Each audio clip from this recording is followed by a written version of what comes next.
Hello everyone, कैसे हैं सभी लोग। बढ़िया एकदम। उम्मीद करता हूँ सारे बच्चे एकदम अच्छे से हैं, घर पर हैं, पढ़ाई कर रहे हैं, किसी प्रकार की किसी को कोई प्रॉब्लम नहीं हो रही होगी।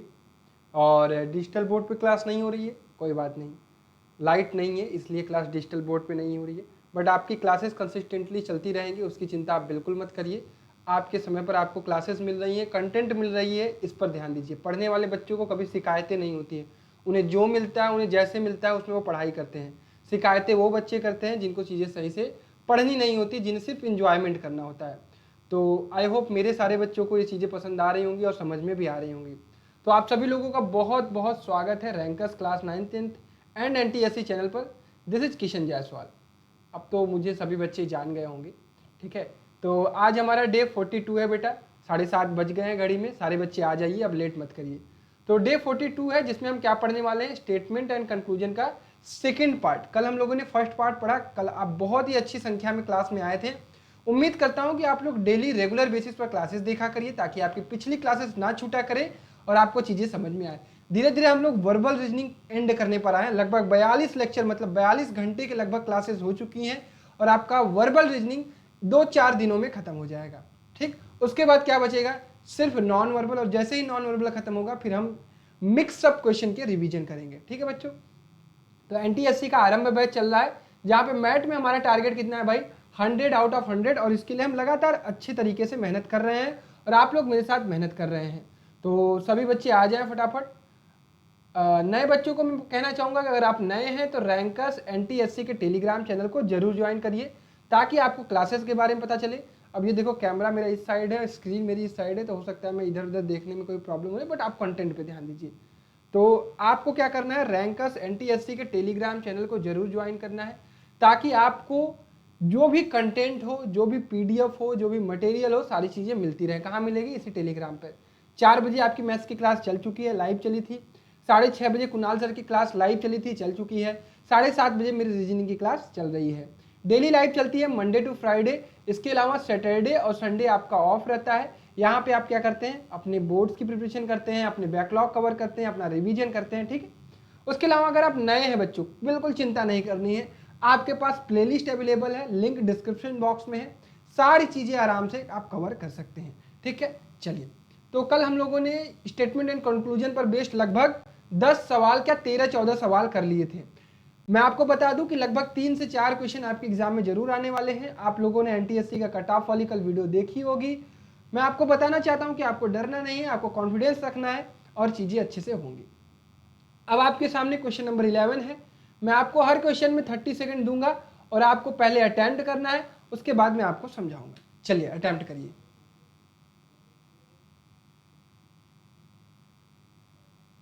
जल्दी से ध्यान से क्वेश्चन पढ़िए। I hope everything is visible properly. अगर कोई चीज़ विजिबल ना है तो क्वालिटी बढ़ा लीजिए, आपको चीज़ें दिखेंगी। और सारे बच्चे क्लास को अटेंड किया करिए। धीरे धीरे वर्बल रीजनिंग खत्म होने वाली है, नॉन वर्बल जल्दी शुरू करने वाला हूँ। ठीक है बेटा, बढ़िया। तो भैया क्वेश्चन पढ़ते हैं, स्टेटमेंट पढ़ते हैं। People who speak too much against dowry, ये क्या होता है, दहेज। इसका मतलब होता है दहेज। मुझे भी नहीं पता था, आज ही पता चला। डॉरी मतलब क्या होता है, दहेज। Are those who had taken it themselves. Statement ये कह दिया गया कि दुनिया में यह लोग, वही लोग दहेज के खिलाफ ज्यादा बोलते हैं जो पहले से ही ले चुके हैं। ठीक है, तो ये स्टेटमेंट है। आपको पता होना चाहिए कि स्टेटमेंट को आपको 100% ट्रू मानना है। आपको यहाँ नहीं सोचना है कि भैया यहाँ तो बहुत ज्यादा लोग नहीं मानते हैं दहेज को।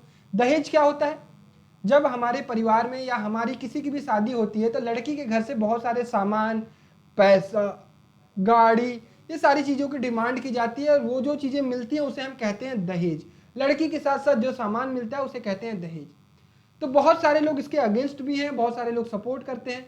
तो ये स्टेटमेंट कह रहा है कि ये सब अगेंस्ट वाले वही बंदे हैं जो पहले ही से दहेज लेके बैठे हुए हैं। तो स्टेटमेंट तो ये है। अब कंक्लूजन पढ़ते हैं। It is easier said than done.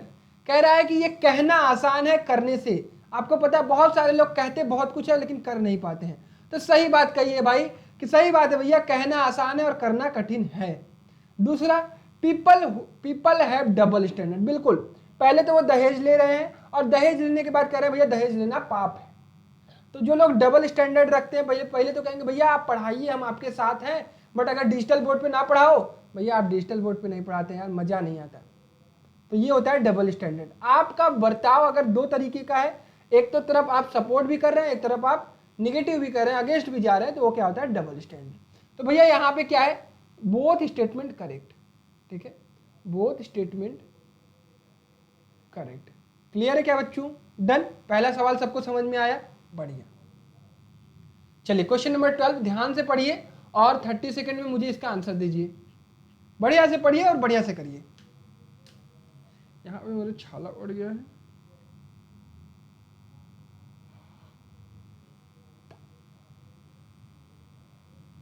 जल्दी से एकदम ध्यान से क्वेश्चन को पढ़ा करिए, स्टेटमेंट को ट्रू माना करिए।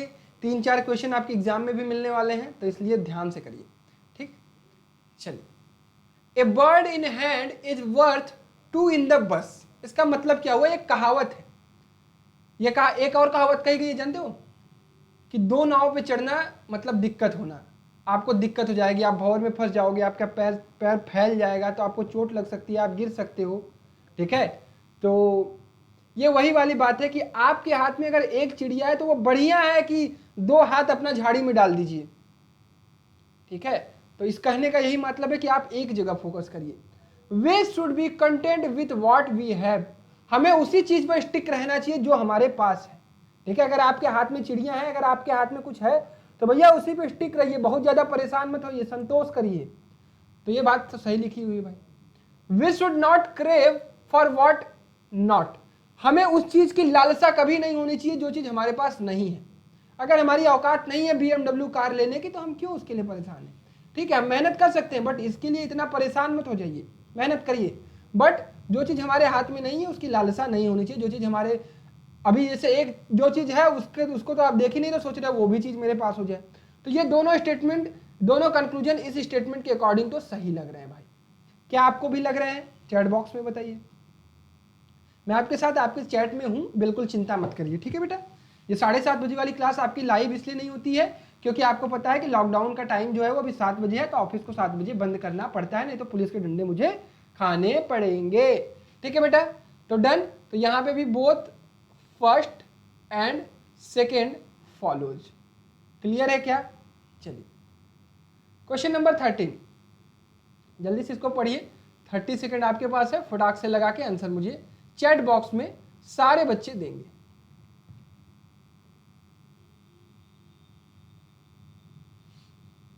ध्यान से पढ़ा करिए क्वेश्चन, एकदम ध्यान से।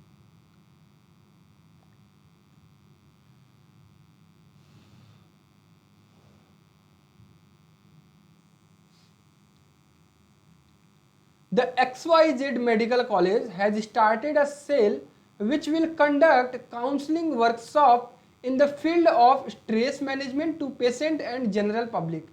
ये एक मेडिकल कॉलेज है जो क्या करेगा, एक सेल या एक टीम बनाएगा जो कि कंडक्ट करेगी, एक वर्कशॉप क्रिएट करेगी। वर्कशॉप मतलब एक सिनारियो या एक फॉर्म क्रिएट करेगी जो वहाँ पे जो लोग आएंगे स्ट्रेस मैनेजमेंट किया जाएगा। स्ट्रेस मैनेजमेंट मतलब इस कोविड में आपने देखा होगा कि बहुत सारे लोग स्ट्रेस के कारण परेशान थे कि यार अगर कोविड हो गया तो मेरी डेथ हो जाएगी, अगर कोविड हो गया तो ये हो जाएगा, ठीक है। तो एक सेकेंड, तो स्ट्रेस की प्रॉब्लम सबको आती है। एक मिनट। तो इसी के लिए ये स्टेटमेंट कह रहा है कि एक कॉलेज ने क्या किया, एक काउंसलिंग या एक सेकेंड यार कॉल आ गया था कुणाल सर का, तो ठीक है। तो ये क्या कर रहा है, एक कॉलेज जो है वो एक टीम बना रहा है जो कि आम आदमी और पेशेंट दोनों के लिए क्या करेगी, एक टीम बनाएगी जो स्ट्रेस मैनेजमेंट पर वर्क करेगी। अब कंक्लूजन पढ़ते हैं। The hospital has needed resources to start such activity.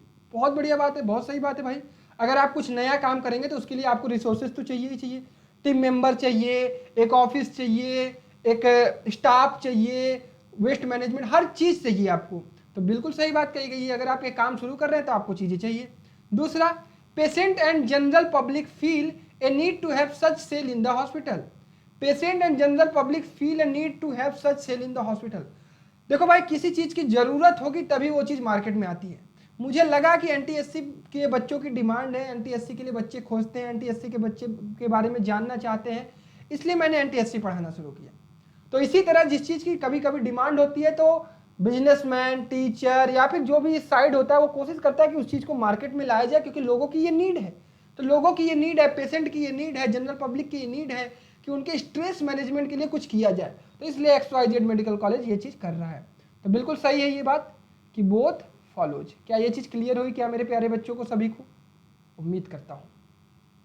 तो इसी बात पे क्वेश्चन नंबर 14 लगा लीजिए भाई, 30 सेकंड में आपको देता हूँ।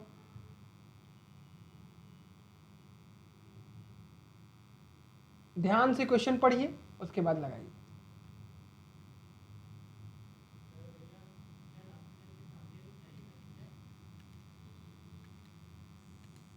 ध्यान से पढ़िए एकदम, सवाल को एक एक लाइन पढ़ा करिए, उसका मतलब जैसे मैं समझाता हूं ना ऐसे ही। Population increase coupled with depleting resources is going to be scenario of many developing countries in days to come। सीधा सा मतलब है कि भैया जिस तरह से पॉपुलेशन बढ़ रहा है, रिसोर्सेज कम हो रहे हैं, बहुत ज़्यादा डिफिकल्टी आने वाली है जो डेवलपिंग कंट्रीज हैं, जो विकासशील देश हैं, जो अभी विकास कर रहे हैं, जो डेवलप्ड हो गए हैं उनकी बात नहीं हो रही, जो डेवलपिंग कंट्री है। तो बिल्कुल सही बात है भाई, जिस तरह से हमारे देश का या किसी भी देश का जो डेवलपिंग है उसकी पॉपुलेशन बढ़ रही है तो रिसोर्सेज कम होगी, क्योंकि रिसोर्सेज हमारे पास लिमिटेड है बेटा। तो अगर वो चीज़ कम हो रही होगी तो आपको पता है कि दिक्कतें आने वाली हैं। तो ये चीज़ बात कही गई है स्टेटमेंट में। अब कंक्लूजन पढ़िए, the population of developing countries will not continue increase in the future. क्या ये चीज़ पॉसिबल है? आप चीज़ों को मतलब कि आप कंट्रोल कर सकते हैं, बट ऐसा थोड़ी कर सकते हैं कि इंक्रीज ही नहीं करेगा, पॉपुलेशन रुक जाएगा, बिल्कुल नहीं भाई। शादियाँ होंगी, बच्चे होंगे, अगली जनरेशन आएगी, तो ये तो पॉपुलेशन हमेशा बढ़ता रहेगा, उस पर हम कंट्रोल कर सकते हैं बट स्टॉप नहीं कर सकते हैं, ये चीज़ गलत है।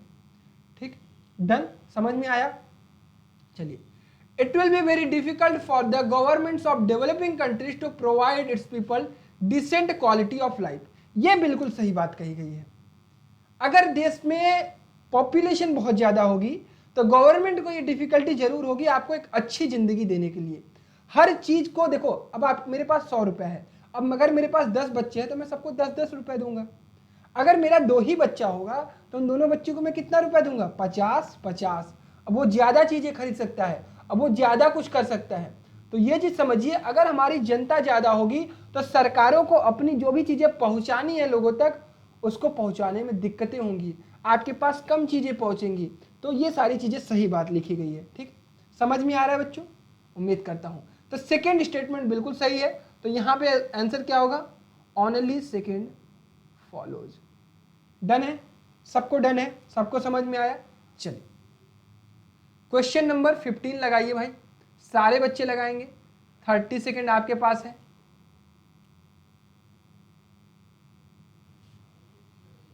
बहुत गर्मी है, एक सेकेंड।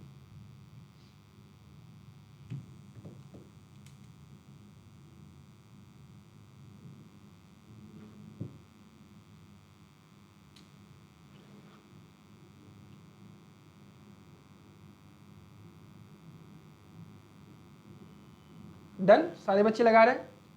फॉर ओवर 3 डिकेड्स, मतलब लगभग 30 साल से एक कंपनी है एक्स नाम की, has been totally involve in energy conservation, its efficient use and management. लगभग 30 सालों से एक कंपनी है जो कि क्या कर रही है? एनर्जी कंजर्वेशन पर काम कर रही है, उसके कंजम्पशन पर काम कर रही है, उसके मैनेजमेंट पर काम कर रही है, उसकी इफिशियंसी पर काम कर रही है। उसके बाद स्टेटमेंट ये है, हमने 100% ट्रू मान लिया, 30 सालों से काम कर रही है। कंक्लूजन कह रहा है भाई, the company has yet to learn and acquire basic things in this area. भाई अगर कोई काम आप 30 साल से कर रहे हो, अगर मैं 30 साल से पढ़ा रहा होता तो आई होप मैं बहुत एक्सपीरियंस्ड फैकल्टी होता। इट मीन्स मुझे और सीखने की जरूरत नहीं पड़ती, क्योंकि मुझे सारी चीजें पता होती। क्योंकि 30 साल से अगर आप वही काम रिपीट करते हुए कर रहे हैं तो आपको इतना अच्छा नॉलेज, इतना अच्छा एक्सपीरियंस हो जाएगा कि आपको बहुत ज़्यादा और सीखने, नई चीज़ें भले से सीखेंगे, लेकिन ये तो कह रहा है कि at to learn and acquire basic knowledge. Wait, तो ये बात बिल्कुल गलत लिखी हुई है। उनको अभी भी बेसिक नॉलेज की जरूरत पड़ेगी क्या? नहीं। कोई काम आप 30 साल से कर रहे हो, आपको अभी भी बेसिक जरूरत पड़ेगी? नहीं।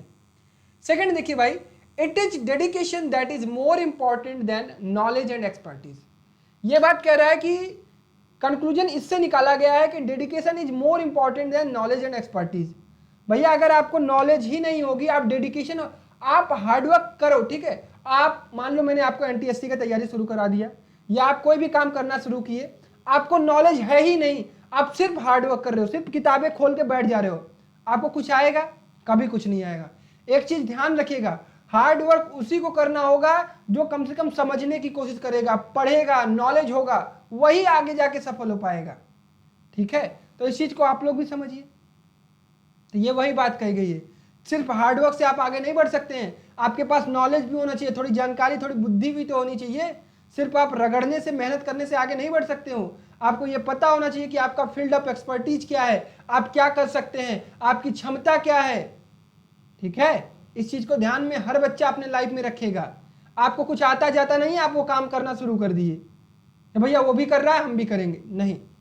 आपका डेडिकेशन अच्छी बात है, बट उसके साथ साथ आपको नॉलेज और एक्सपर्टीज, एक्सपर्ट होने चाहिए उस फील्ड में। ठीक, तो ऑप्शन नंबर सेकंड भी गलत है। इसके कंक्लूजन के अकॉर्डिंग बोथ रॉन्ग। क्लियर है क्या? ये चीज सबको समझ में आया? बढ़िया, चलिए तो क्वेश्चन नंबर 16 ये लगाइए भाई, 30 सेकंड। एकदम इसी तरह के सवाल आपके एग्जाम में भी पूछे जा सकते हैं, लगभग 2 और 3 सवाल आपके एग्जाम में जरूर आ सकते हैं। लगाइए, हर क्वेश्चन के लिए आपको 30 सेकंड मिल रहे हैं, इसमें आपको सोचना है, समझना है, उसके बाद जवाब देना है।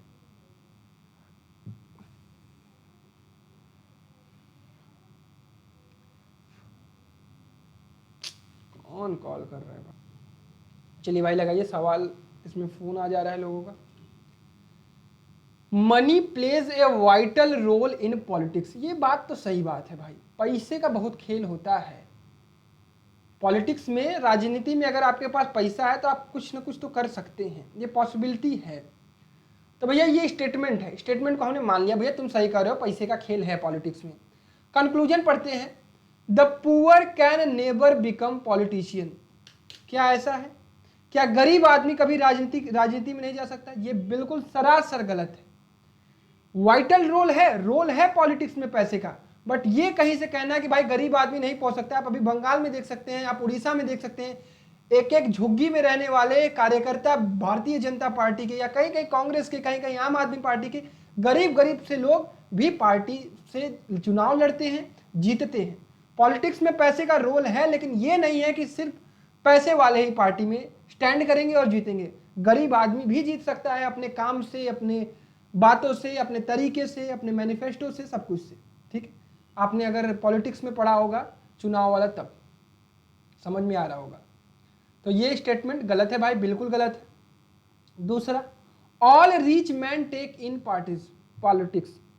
कहाँ से सही है भाई? क्या सभी अमीर आदमी चुनाव लड़ते हैं क्या? बिल्कुल नहीं भाई। अंबानी चुनाव लड़ता है क्या? अडानी चुनाव लड़ता है क्या? नहीं, हर अमीर आदमी चुनाव नहीं लड़ता है, ये बिल्कुल गलत बात है। ठीक, समझ में आया? तो इसका आंसर क्या लिखेंगे भाई? Both first and second wrong या नॉट फॉलोज। ठीक है बच्चों, क्लियर है? समझ में आया सबको? किसी को कोई डाउट? बिल्कुल नहीं होना चाहिए। डाउट है तो चैट बॉक्स में लिखिए, मैं समझा रहा हूं। ये बताइए 17:30 सेकेंड।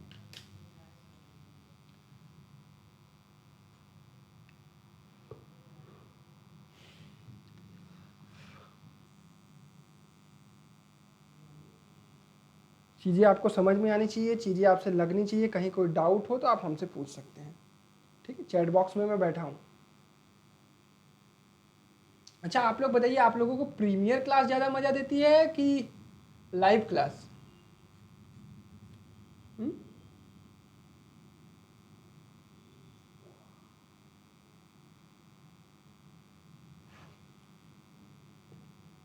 चलिए, सवाल कह रहा है कि अनटिल आवर कंट्री, जब तक हमारा देश इकोनॉमिक इक्वेलिटी को अचीव नहीं कर लेता है, पॉलिटिकल फ्रीडम को अचीव नहीं कर लेता है, डेमोक्रेसी वुड बी मीनिंगलेस। जब तक हमारा देश इकोनॉमिकली इक्वल नहीं हो जाता है, मतलब हर व्यक्ति एक समान लगभग आय के हो जाए, गरीब व्यक्ति एकदम कम हो जाए, गरीब व्यक्ति खत्म हो जाए, खत्म होने का मतलब गरीबी खत्म हो जाए, गरीब व्यक्ति ना खत्म हो जाए, गरीबी खत्म हो जाए, सब लोग एकदम संपन्न हो, और पॉलिटिकल फ्रीडम हो एकदम, बहुत ही अच्छे तरीके से कोई भी चुनाव लड़े, किसी भी प्रकार की धांधली ना हो, तो डेमोक्रेसी की मीनिंग होगी। ठीक है, सॉरी ये क्या है? until our country become economically active, political freedom and democracy would be meaningless। अच्छा, तब तक जब तक हमारा ये देश इकोनॉमिकली इक्वल ना हो जाए, पॉलिटिकली फ्रीडम ना हो जाए, तब तक डेमोक्रेसी का कोई मतलब नहीं है। ऐसा है? ऐसा मानना है आपको। चलिए अब कंक्लूजन पर आते हैं। Political freedom and democracy go hand in hand. Political freedom और डेमोक्रेसी एक साथ चलती हैं। क्या ऐसा कुछ आपको स्टेटमेंट में लिखा है? क्या ऐसा कुछ आपके स्टेटमेंट में लिखा है कि पॉलिटिकल फ्रीडम और डेमोक्रेसी एक साथ चलते हैं? बिल्कुल नहीं। अगर स्टेटमेंट में नहीं लिखा है तो ये गलत है। आप अपने से सोच सकते हैं कि हाँ भाई पॉलिटिकल फ्रीडम होगा तो डेमोक्रेसी एक साथ चलेगी, लेकिन यहाँ पे कुछ नहीं लिखा है स्टेटमेंट, तो आप नहीं कह सकते हैं। ठीक। Second, economic equality leads to real political freedom and democracy. ये बात सही लिखी है, ऊपर भी यही लिखा हुआ है कि until our country become economic equality political freedom and democracy would be meaningless. जब तक हमारा देश इकोनॉमिकली इक्वल नहीं हो जाता है तब तक पॉलिटिकल फ्रीडम, डेमोक्रेसी, ये सारी चीजें मीनिंगलेस हैं। बिल्कुल सही बात। तो ये बात भी सेकंड सही है कि इकोनॉमिकली इक्वल हो जाते हैं हम तो रियल पॉलिटिकल फ्रीडम तब जाके कहलाएगा। डेमोक्रेसी, लोकतंत्र, तब जाके कहलाएगा। जाके पढ़िएगा डेमोक्रेटिक वाला चैप्टर, अपने पॉलिटिक्स वाले चैप्टर में मजा आ जाएगा। ठीक है, या कभी वक्त मिला तो मैं भी पढ़ाऊंगा तुम्हें। चलिए, तो सेकंड क्वेश्चन सेकंड सही है, तो इसका आंसर आप क्या टिक करेंगे? Only second follows. ठीक है मेरे प्यारे बच्चों, समझ में आया सबको? चलिए क्वेश्चन नंबर 18 लगाइए भाई, 30 सेकेंड।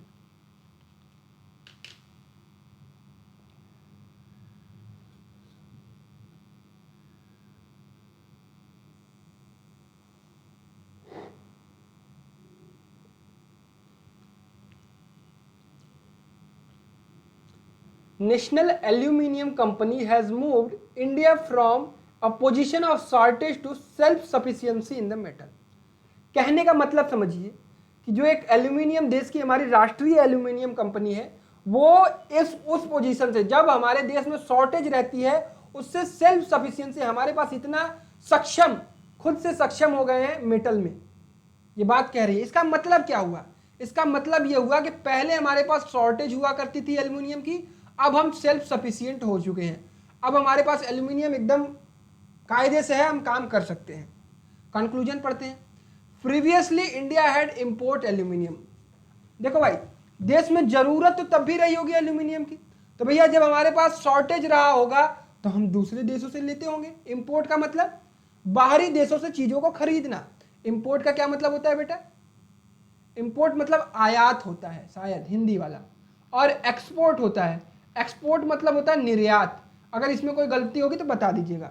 इंपोर्ट मतलब बाहरी देशों से अगर हम कुछ चीज खरीदते हैं तो वो कहलाता है इंपोर्ट। जैसे हम बहुत सारी चीजें, जैसे तेल हम क्या करते हैं अपने बाहरी देशों से इंपोर्ट करते हैं, जैसे ईरान, इराक वगैरह से, क्योंकि हमारे देश में तेल तो पैदा होता नहीं है तो हमें बाहरी देशों से लेना पड़ता है। इसी तरह एक्सपोर्ट का क्या मतलब होता है? अपने देश की चीजों को बाहरी देशों तक पहुंचाना। जैसे हमारा देश वैक्सीन में सबसे ज्यादा डेवलपिंग, मतलब सबसे ज्यादा वैक्सीन बना सकता है और बना रहा था, तो बीच में हम लोगों ने एक्सपोर्ट किया था वैक्सीन। जो भी चीजें हमारे पास एबंडेंट मात्रा में होंगी, एक्स्ट्रा मात्रा में होंगी, तो हम उस चीजों को लोगों तक पहुंचाएंगे। यही कर्तव्य होता है हर देश का। अगर आपका देश कोई चीज एक्सेसिव अमाउंट में पैदा करता है तो आपको बाकी देशों की मदद करनी चाहिए, बेचिए, दीजिए, कुछ भी करिए। ठीक है, तो ये है आयात निर्यात। तो ये बात सही लिखी है भैया कि पहले हमारे देश में कमी थी तो हम एल्यूमिनियम इंपोर्ट करते रहे होंगे। With this speed it can soon become a foreign exchange earner. अब कह रहा है पहले हमारा देश क्या था? कम था, अब हमारे पास सेल्फ सफिशिएंट है। देखो इसका मतलब हम आगे बढ़ रहे होंगे, इस डायरेक्शन में बढ़ रहे होंगे, हमारा ग्राफ ऐसे ऐसे ऐसे करके बढ़ रहा होगा। अगर भाई हम बढ़ रहे हैं तो ऑब्वियसली हम आगे भी बढ़ेंगे। अगर हम इसी स्पीड से बढ़ते रहे with this speed it can be सून, कि हम जल्दी ऐसा होगा कि हम बाहरी देशों को एक्सचेंज करेंगे, फॉरेनर्स को, जो भी फॉरेन कंट्रीज हैं उनको एक्सपोर्ट करेंगे एल्यूमिनियम। बिल्कुल सही बात कही गई है। तो ये बात भी सही है। समझ में आ रहा है? मजा आ रहा है? एक बार चैट बॉक्स में थम्स अप कर दो सारे बच्चे कि हाँ भैया सारी चीजें हमको समझ में आ रही है। आप जिस तरह से चीजों को रिलेट कर रहे हो उससे चीजें समझने में काफी आसानी हो रही है। ये देखो, रीजनिंग एक ऐसा सब्जेक्ट है ना बेटा, ये आपको सारे सब्जेक्ट को ऐड करता है। कभी साइंस को ऐड करेगा, कभी सोशल साइंस को ऐड करेगा, कभी मैथमेटिक्स को ऐड करेगा। It is the combination of all subjects. ठीक है, तो मैं कोशिश करता हूं कि जहां से जो भी कॉन्सेप्ट रिलेटेड हो उसकी कहानी भी आपको समझाऊं।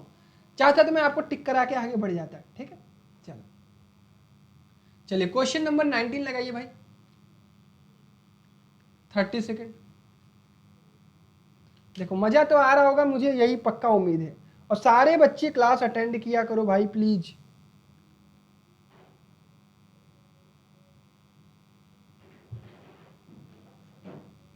ध्यान से पढ़िए क्वेश्चन को। The government will review the present policy of diesel price in view of further spurt in the international of oil prices, a spokes person of the government कहा। भारत के स्पोक्स पर्सन मतलब प्रवक्ता होता है, ठीक है। जैसे भारतीय जनता पार्टी के नेशनल प्रवक्ता कौन है भाई, किसी को पता है क्या? बीजेपी के नेशनल स्पोक्स पर्सन कौन है? कभी भी सवाल आपके एग्जाम में भी आ सकता है भाई, स्पोक्स पर्सन कौन है? ऐसा आ सकता है कि कांग्रेस के नेशनल स्पोक्स पर्सन कौन है? तो भैया बीजेपी के हैं भैया संबित पात्रा। कौन है? आपने अक्सर टीवी पे इनको डिबेट करते हुए देखा होगा। कांग्रेस के हैं रणदीप सुरजेवाला, शायद, इसको एक बार कंफर्म कर लीजिएगा। जहां तक मुझे याद है कि रणदीप सुरजेवाला है। ठीक है बेटा। तो स्पोक्स पर्सन, भारत के गवर्नमेंट के एक स्पोक्स पर्सन ने कहा कि जिस तरह से बाहरी देशों में तेल के दाम बढ़ रहे हैं, इंटरनेशनल मतलब अंतरराष्ट्रीय स्तर पर तेल के दाम बढ़ रहे हैं, हमारा देश भी इसको रिव्यू करेगा कि हमें डीजल प्राइस को बढ़ाना है या घटाना है। ऐसा स्टेटमेंट गवर्नमेंट की तरफ से आया है। अब कंक्लूजन पढ़ते हैं भाई। कंक्लूजन पहला लिखा हुआ है, the government will increase the price of the diesel after the imminent spurt in the internal oil prices. Government तुरंत ये करने वाली है कि भैया प्राइस इंक्रीज कर देगी। अभी होल्ड रखिएगा, अपने आप को काबू रखिए, पेशेंस। दूसरा पढ़िए, the government will not increase the price of the diesel even after the imminent spot in the international oil prices. मेरे पास एक घर है, ठीक। आप मेरे घर के बाहर खड़े हो। अब या तो मैं आपको घर के अंदर बुलाऊंगा या तो आपको घर के बाहर ही रहने दूंगा। दो ही काम कर सकता हूं। ऐसा तो नहीं है कि आपको छत पे उठा दूंगा। आपसे दो ही काम कर सकता हूं। या तो आप सपोज में बारिश हो रही है, आप घर के बाहर खड़े हो, आप चाहते हो कि अंदर आ जाए, या तो मैं आपको घर के अंदर बुलाऊंगा या तो कहूंगा भैया मेरे घर के बाहर भाग जाओ। दो ही ऑप्शन है। या तो यहां पे गवर्नमेंट क्या करेगी, डीजल के प्राइस को इंक्रीज करेगी या फिर डिक्रीज करेगी। दोनों बातें लिखी गई है। या तो मतलब आइदर वन करेक्ट होगा या तो सेकेंड। समझ में आया? ये आइदर वाला कॉन्सेप्ट था। बस आपके दिमाग का कॉन्सेप्ट है आइदर फर्स्ट और सेकंड करेक्ट। ठीक है। कितने बच्चों का ये जवाब आया था भाई? जितने बच्चों का ये जवाब आया था बिल्कुल सही आया था। क्लियर? चलिए क्वेश्चन नंबर 20 लगाइए भाई, सारे बच्चे लगाएंगे। 30 सेकेंड।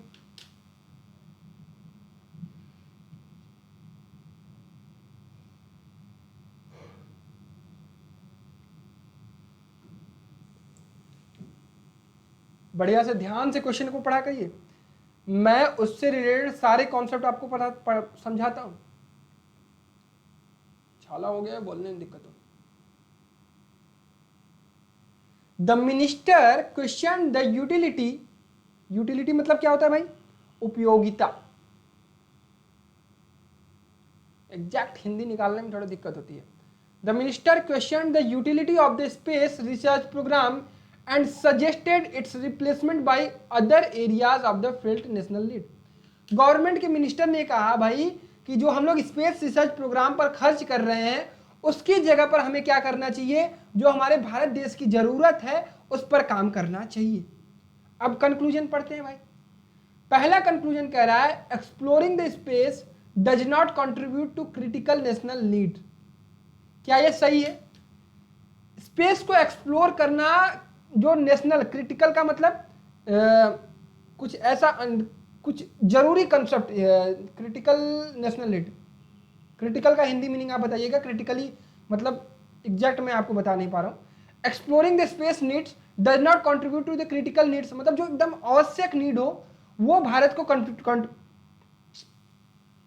को नहीं दे रहा है। स्पेस रिसर्च प्रोग्राम, आप स्पेस की चीजें कर रहे हैं ना, ये भारत का, मैं आप एक आम आदमी हूं, आप स्पेस में जाके क्या कर रहे हैं उससे मुझे क्या फर्क पड़ता है? ठीक है, तो बात तो सही लिखी गई है।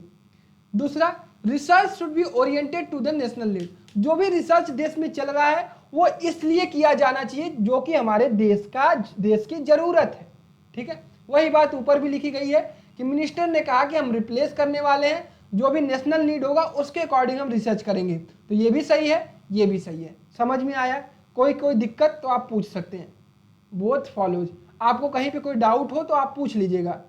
First and second both follows, ठीक है। चैट बॉक्स में मैं अवेलेबल हूं। चले क्वेश्चन नंबर 21, जल्दी से पढ़िए, बहुत ही अच्छा क्वेश्चन है, ध्यान से लगाइए।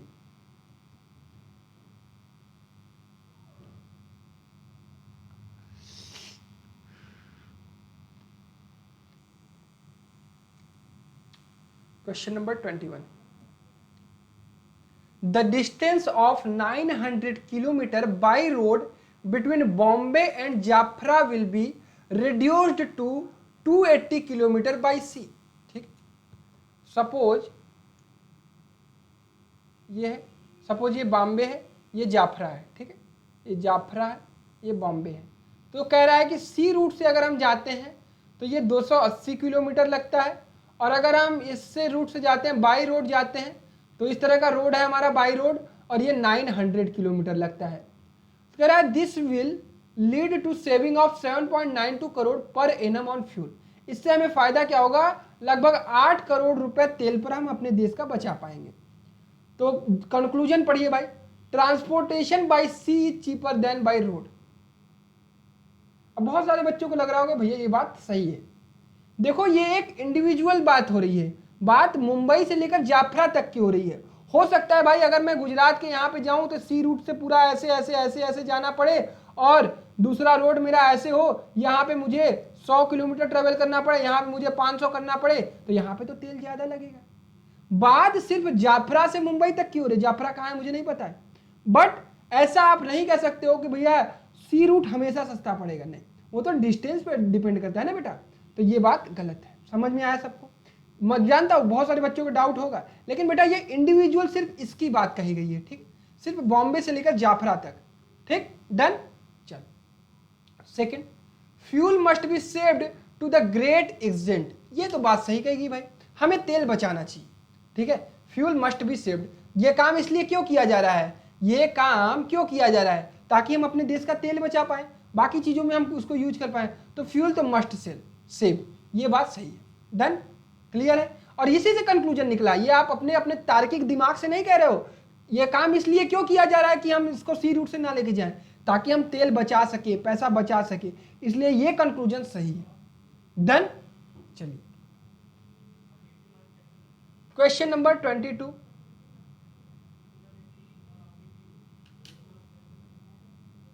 बढ़िया से क्वेश्चन करिए भाई।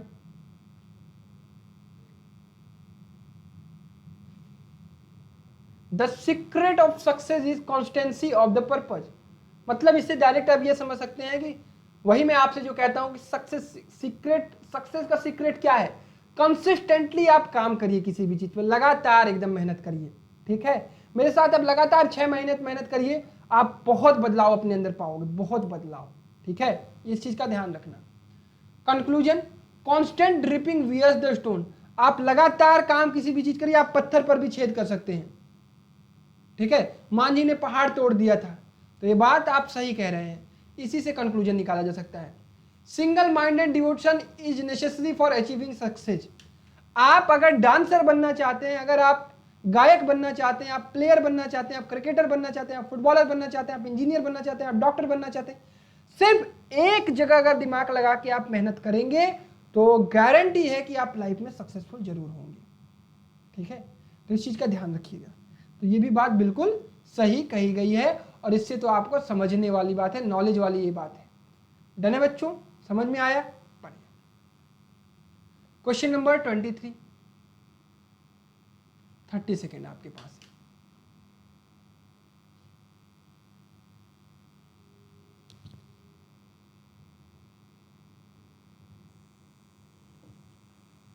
हर बार मैं आपको क्वेश्चन देता हूं, क्वेश्चन को एकदम इत्मीनान से पढ़ा करो, ठीक है। कभी भी इधर उधर भागा मत करो, और हिंदी के लिए मत परेशान हो। मैं समझा दे रहा हूं ना हिंदी में, जो भी चीजें लिखी है उसको किस भाषा में समझा रहा हूं, हिंदी में। अगर आप हिंदी में प्रैक्टिस करना चाहते हो तो हिंदी वाली किताब खरीद लो, ठीक। और इंग्लिश से डरा मत करो, ठीक है बेटा। इतना इंग्लिश पढ़ लो कि तुम्हें समझ में आ जाए, बस इतनी इंग्लिश की जीवन में जरूरत है। भाषा समझ जाए, पढ़ के तुम समझ जाओ, बस इतना आ जाए, हो जाएगा काम। ठीक, चलो। The percentage of the national income shared by the top 10% of house hold in India is 35। जो हमारे देश का पूरा नेशनल इनकम है, देश का जो राष्ट्रीय आय है, वो देखा जाता है कि top 10% of house hold in India is 35। वो 35 हाउस होल्ड है, 35 घराने ऐसे हैं जो नेशनल इनकम का टॉप 10% रखते हैं। ठीक है, टॉप पर है वो। ठीक, तो अब कंक्लूजन पढ़ते हैं। When an economy grows fast, concentration of wealth increase in certain pockets of population takes place। क्या ऐसी कहीं बात इसमें लिखी हुई है क्या कि भैया किसी देश का आय बढ़ेगा, राष्ट्रीय आय बढ़ेगा, तो ये जरूरी है कि कुछ ही लोगों के कारण ऐसा होगा, कुछ ही लोग अमीर होंगे तभी उस देश की आय बढ़ेगी? नहीं, देश जनरल सबकी आय बढ़ती है, बहुत सारे लोग अमीर होते हैं, बहुत सारे लोग अच्छा पैसा कमाते हैं, तब जाके राष्ट्रीय आय ऊपर आती है। ये बात तो सिर्फ इंडिया की या किसी देश की कही गई है ना कि हाँ भैया हमारे देश में ऐसा है, टॉप 10 लोग इतने 35 घराने करते हैं। देश दूसरा पढ़ते हैं। The national income is unevenly distributed in India. ये बहुत सही बात कही गई है, इस चीज को आप पढ़िए ना। इस चीज को पढ़ के आपको क्या लगता है कि टॉप 10% इंडिया का आय जो है वो सिर्फ 35 घराने में है। इट मीन्स कुछ लोग बहुत ज्यादा अमीर हैं और कुछ लोग अमीर उतने नहीं हैं। ठीक है, वो बराबर कैपेसिटी में। तो ये बात तो सही कही गई है भाई, तो ये बात सही कही गई है, ये सही है और ये बात गलत है। क्या ये चीज सबको समझ में आया? बोथ क्लियर हुआ आपको? First wrong, second correct. Done बच्चों, समझ में आया सबको? बहुत बढ़िया। चलो क्वेश्चन नंबर 24 लगाइए, लास्ट क्वेश्चन है आज का भाई, और इसके साथ ही आपका ये चैप्टर एंड हो जाएगा, स्टेटमेंट कंक्लूजन वाला। स्टेटमेंट कंक्लूजन आप खत्म कर रहे होंगे तो उसके बाद आपसे 3-4 सवाल आपके एनटीएससी में जो आने वाले हैं कभी भी नहीं फंसेगा। ठीक है, ध्यान से इस सवाल को लगाइएगा। पहले मैं आपसे जानना चाहता हूं कि कौन कौन को किसको समझ में आ गया। लगभग 25 से 27 क्वेश्चन की प्रैक्टिस की है 2 दिनों में हम लोगों ने। 40-40 मिनट के लेक्चर में आपका एक चैप्टर खत्म हुआ है, जहां से आप 3 नंबर उठाने वाले हो अपने एग्जाम में। ठीक है बच्चों, चलिए लगाइए इसको।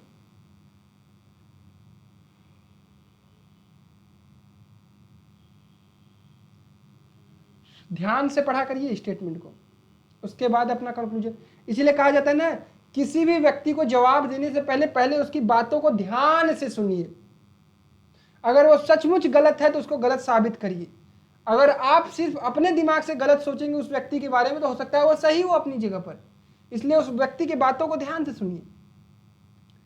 The commissioner of police has appealed. Appeal करने का मतलब क्या हो गया? अपील।